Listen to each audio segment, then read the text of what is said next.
Welcome, my dear brothers and sisters. Law entrance exam syllabus చాలా మందికి ఒక పెద్ద ప్రశ్నార్థకం కదండి. ఏం సిలబస్ చదవాలి, ఎలా చదవాలి, ఎన్ని మార్క్స్కి ఉంటుందని. సో ఫస్ట్ ఆఫ్ ఆల్ ఇది కంప్యూటర్ బేస్డ్ ఎగ్జామ్. మీరు ఎగ్జామ్ సెంటర్ ఎక్కడన్నా సెలెక్ట్ చేసుకోవాలి ఏ ఏరియాలో ఉంటుందంటే మీ ఊర్లో. For example engineering college must and should computers ఎక్కువ ఉండేటువంటి ప్లేస్మెంట్ ఎక్కడన్నా ఉందిరా అంటే అది ఇంజనీరింగ్ కాలేజ్లోనే కదా, అక్కడే పడుతుంది. సో ఇది మనకి కంప్యూటర్ మీద మాత్రమే జరిగేటువంటి కేవలం 1 hour ఎగ్జామ్ అండి. సో ఇది టోటల్ మార్క్స్ అంటే 120 మార్క్స్, 90 minutes, అలాగే 120 క్వశ్చన్స్ కూడా. సో క్వశ్చన్స్ ఎన్ని ఉన్నాయో అన్నీ మార్క్స్ ఉంటాయి కదా. ఇందులో first of all no negative marks. So cut off marks అనేవి ఉండవు. సో హ్యాపీగా రాసేసేయచ్చు. ఇప్పుడు విషయానికి వస్తే ఇందులో పాస్డ్ అవుట్ అనేది చాలా ఇంపార్టెంట్ కదా. ఓసీ మీకేనండి, కొంచెం వినండి. ఓసీకి 120కి మనకి 35% మార్క్స్ అనేవి మస్ట్ అండ్ షుడ్, అంటే 42 మార్క్స్ అనేది passed out marks. So remaining categories SC ST వాళ్ళకి జస్ట్ పాస్డ్ అవుట్ అయితే చాలు అని చెప్తున్నారు. ఇప్పుడు మనం సబ్జెక్ట్ విషయానికైతే వచ్చేద్దామండి. ఇక్కడ మనకి సిలబస్ ఫస్ట్ ఆఫ్ ఆల్ ఇందులో ఓన్లీ 3 కేటగిరీ సిలబస్ అండి. First one general knowledge and mental ability. This is carries 30 marks. So general knowledge, mental ability carries to 30 marks. And second current affairs carries to 30 marks. And the third one aptitude for study of law.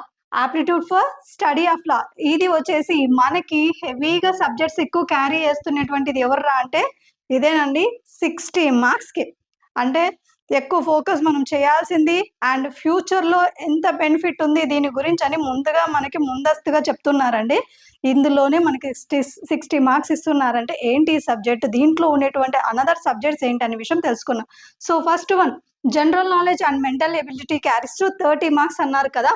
So ఇందులో ఏమేమి వస్తాయిరా అంటే first one current affairs.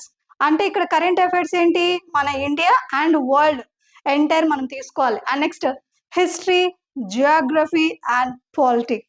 And next economic basic కూడా compulsory చూసుకోవాలి. Logical reasoning and analytic ability. ఈ 5 వచ్చేసి మనకి general knowledge and mental ability కింద మనము తీసుకోవడం జరుగుతుంది. And the second category current affairs అంటే మస్ట్ అండ్ షుడ్ మనకు తెలియాల్సింది ఏంటండి, every day daily news paper.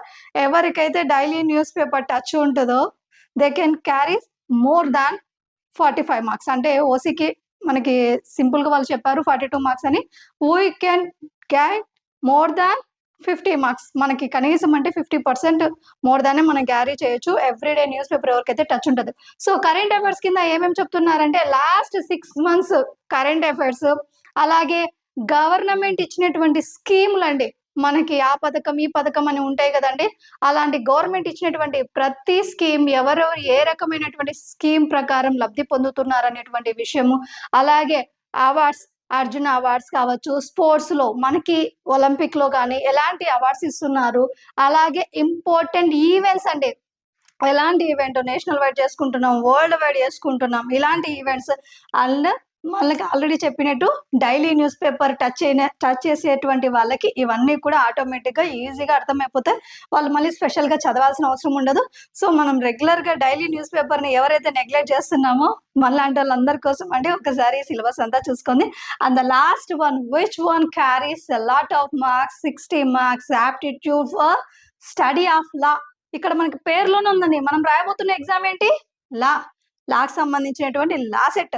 So కాబట్టి దీంట్లో యాప్టిట్యూడ్ మార్క్స్ ఏం చెప్తున్నారు అంటే లీగల్ టర్మ్స్ అంటే ఫస్ట్ ఇన్ఫర్మేషన్ రిపోర్ట్, ఎఫ్ఐఆర్ గురించి కానివ్వండి, అండ్ అలాగే ఫండమెంటల్ రైట్స్ అండ్ కాన్స్టిట్యూషన్. మనకి ఆల్మోస్ట్ మొత్తం లా అంతా కవర్ అయిపోయినట్టేనండి ఇదొక్క హెడ్డింగ్ తో. And second one Indian constitution basics. అసలు ఎక్కడ మొదలైంది మన కాన్స్టిట్యూషన్, ఎలా మొదలైంది, ఏంటి దాని యొక్క ఇంపార్టెన్స్ అనేటువంటి టోటల్ అండి. అలాగే legal principles and court related questions, అంటే ఒక కోర్టులో ఒక ముద్దాయిని ఎలా హెబియస్ కార్పస్ కావచ్చు, మాండమస్ కావచ్చు, ఇలాంటి విషయాలన్నిటి గురించి చిన్న బ్రీఫ్గా అడుగుతారండి. మీకు అంత లోతుగా అడగరు, ఎందుకంటే ఎంట్రన్స్ ఎగ్జామే కదా, సింపుల్గా ఉంటుంది అనమాట. అలాగే లీగల్ రీజనింగ్ ఏంట్రా అంటే, ఫర్ ఎగ్జాంపుల్ సిచ్యుయేషన్ బేస్ అయి ఉంటుందండి. ఒక క్వశ్చన్ ఇచ్చేసి దానికి రిలేటెడ్గా ఏమని ఆన్సర్ ఇస్తారు, మనకి అక్కడ సెక్షన్స్ అలాంటివి ఏమి ఉండవండి. జస్ట్ నార్మల్, మనకి ఒక నార్మల్ సొసైటీలో ఉండేటువంటి ఒక వ్యక్తిగా మాత్రమే క్వశ్చన్స్ అడుగుతూ ఉంటారు. ఫర్ ఎగ్జాంపుల్ ఎక్స్ అనే పర్సన్ లాస్ట్ 1 yearగా కనిపించట్లేదు. సో ఇప్పుడు అతనికి మనం ఎలాంటి చోట వెళ్ళి తనని వెతకమని చెప్పాలి. ఫస్ట్ ఆఫ్ ఆల్ ఏం చేయాలి, ఒక పర్సన్ కనిపించట్లేదంటే మనం ఆల్మోస్ట్ 1 day 2 day అంతా సెర్చ్ చేస్తాం. తర్వాత ఎక్కడికి వెళ్ళాలి, we have to go through near the police station, we have to file the FIR. So తను కనిపించట్లేదు అనేసి మనం ఎఫ్ఐఆర్ అనేది ఫైల్ చేయడం జరుగుతుంది. సో ఇలా నార్మల్గా మనకి జనరల్ నాలెడ్జ్ ఎంత మటుకు ఉందని చెక్ చేయడానికి మాత్రమే అడుగుతారు. So most of that LAWCET entrance ఎగ్జామ్లో ఎక్కువ మార్క్స్ క్యారీ చేసేటువంటి యాప్టిట్యూడ్ ఫర్ స్టడీ ఆఫ్ లాలో నుంచి మనకి ఫ్యూచర్లో ఏమొస్తుందిరా అంటే, మనకి ఫ్యూచర్లో ఎంత హెవీ వెయిటేజ్ ఉంటుంది అనే దానికి బేసిక్ ఎంట్రన్స్ ఎగ్జామ్ అండి ఇదంతా.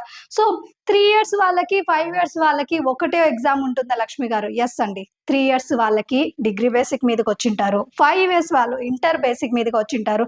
కానీ ఎగ్జామ్ అనేది ఇద్దరికి సేమ్ టు సేమ్ ఉంటుంది. కానీ 5 years వాళ్ళు ఇంటర్మీడియట్ జస్ట్ పాస్ అవుట్ అయినటువంటి స్టూడెంట్స్ కదా, డిగ్రీ వాళ్ళతో పోల్చుకుంటే కొంచెం వాళ్ళకి ఏజ్ కానీ ఎక్స్పీరియన్స్ కానీ స్టడీ కూడా కొంచెం తక్కువ ఉంటుంది. కాబట్టి వాళ్ళ లెవెల్కి తగ్గట్టు కొంచెం తగ్గించిస్తారు సిలబస్. సేమ్ ప్యాటర్న్ ఉంటుంది, కొంచెం వాళ్ళ లెవెల్కి తగ్గించి ఇస్తారనమాట. So don't worry, all the very best. So passed out marks already చెప్పాం కదా. సో పాస్డ్ అవుట్ అయితేనే మనకి మన ఎంట్రన్స్ ఎగ్జామ్లో మంచి స్కోర్ కానీ మంచిగా పాస్డ్ అవుట్ అయితేనే మీరు అనుకునేటువంటి కాలేజెస్లో మనకి సీట్ దొరుకుతుంది. అండ్ నేను ఇంతకుముందు వీడియోలో కూడా చెప్పాను, ఎవరైతే అప్లై చేసేటప్పుడు ఈడబ్ల్యూసి కానీ స్పోర్ట్స్ సర్టిఫికేట్ కానీ ఉంటే అప్లై చేసుకుంటే, ఫస్ట్ దాంట్లో మార్క్స్ మనకి తక్కువ వచ్చి అదే ర్యాంక్ ఎక్కువ వచ్చి మనకి ఫస్ట్ కౌన్సిలింగ్లో సీటు సంపాదించుకోలేకపోతే ఆ స్పోర్ట్స్ సర్టిఫికేట్ ఈడబ్ల్యూసి సర్టిఫికేట్ వల్ల మనకి సెకండ్ కౌన్సిలింగ్లో అయినా సీట్ వస్తుందని. సో డోంట్ వరీ ఎవ్రీవన్, మనం ఇదంతా కూడా బేసిక్ నాలెడ్జ్ మీద మాత్రమే డిపెండ్ అయి ఉంటుంది. కాబట్టి all the very best. So ప్రతి ఒక్కరు కూడా మనం రెగ్యులర్గా వీటన్నిటిని టచ్ చేయాలంటే చేయాల్సినటువంటి బేసిక్ పాయింట్స్ అనేది నేను ఇప్పుడు చెప్తానండి. ప్రిపరేషన్ ఎలా అవ్వాలి? ఫస్ట్ వన్, మనకి మొబైల్స్ స్మార్ట్ ఫోన్స్ వచ్చినప్పటి నుంచి చాలా ఈజీ అండి.